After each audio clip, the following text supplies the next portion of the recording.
তাহলে আমরা ইন্ডিয়ার এম্বাসি ঘেরাও করব। আমরা চাই অতি সত্বর ভারতে মুসলিম হত্যা বন্ধ করতে হবে, মুসলমানদের উপরে এই নির্যাতন বন্ধ করতে হবে। সারা বিশ্বের মুসলমানরা যদি একত্রিত হয়, এই ভারত তাদের থুতুর সাথে ভেসে যাবে। শুভেন্দু অধিকারী নামে কুলাঙ্গারের কাছে আবেদন করেছে মুসলমান যেন মসজিদের মাইকে আজান দিতে না পারে। আমরা এটা তীব্র নিন্দা ও প্রতিবাদ জানাই। মুসলমান মসজিদের মাইকে আজান দিবে এবং 5 ওয়াক্ত নামাজ মসজিদে গিয়ে পড়বে ইনশাআল্লাহ। এখানে শুভেন্দু অধিকারী কসাই মোদির কোনো দাদাগিরি চলবে না।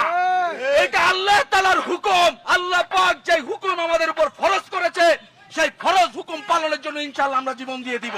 ভারতে আমাদের মুসলমান ভাইদের উপর যেইভাবে নির্মম অত্যাচার চালানো হচ্ছে, মসজিদ ভাঙচুর করা হচ্ছে, এটার প্রতিবাদী বিক্ষোভ মিছিল করার জন্য আমরা বের হতে পেরেছি। যখন কোন মুসলমানের উপর আক্রমণ হবে, অপর মুসলমান দেশের যারা ভাই বোন আছে তারা এই ব্যথায় ব্যতীত হবে এবং তারা তাদের সামর্থ্য অনুযায়ী এটার প্রতিবাদ করবে। আপনারা যদি অন্ধ হয়ে যান, বধির হয়ে যান, আপনারা যদি জানোয়ার হয়ে যান, তবে দুনিয়াতে আপনাদের জন্য অবশ্যই আল্লাহ তাআলা গজব নাজিল করবেন। আমরা চাই দুনিয়াতে শান্তিতে অবস্থান করে দুনিয়াতে ইসলাম প্রচার আর প্রসার অব্যাহত থাকবে। মৃত্যুর সময় কলমা পরে পরে যেন আমরা জান্নাতে যাইতে পারি।